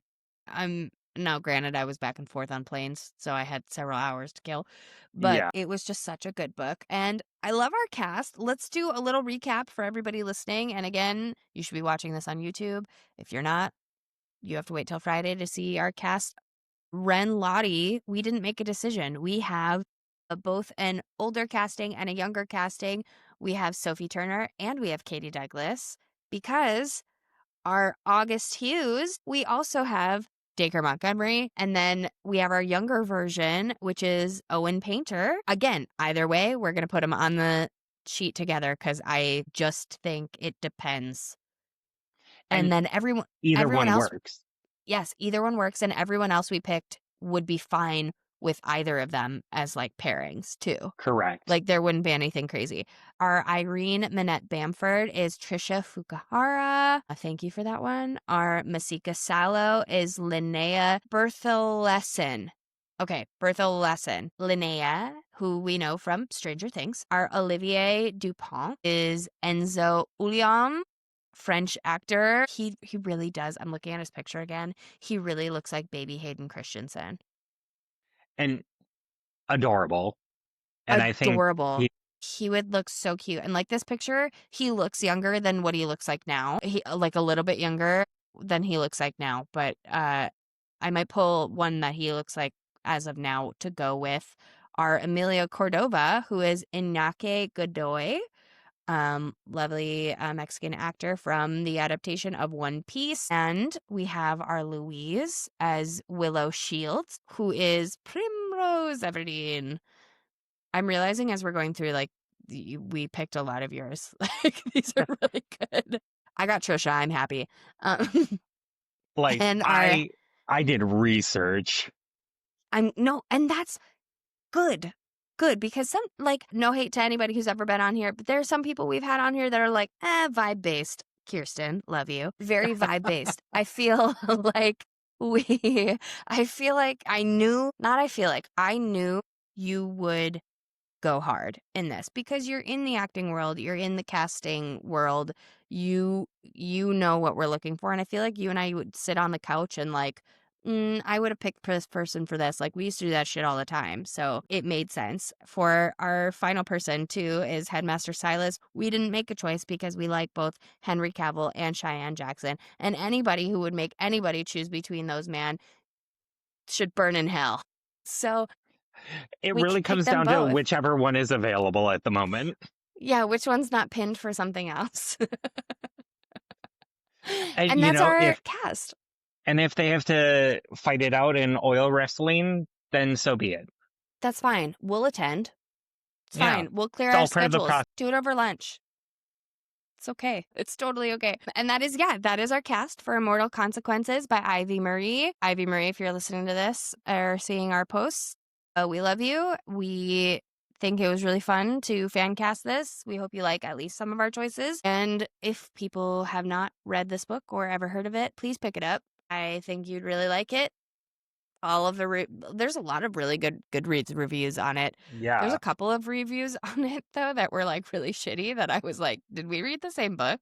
Like this feels like a personal attack and I don't like it. So if anyone needs me to throw hands, I will. I loved it. And that's it. That's our book. Yeah. That's our fan Stay tuned cast. for Thank part you. 2. Stay tuned for part 2. Yeah, yes. Second one comes out, we're gonna read it and we're gonna be back because Things might change.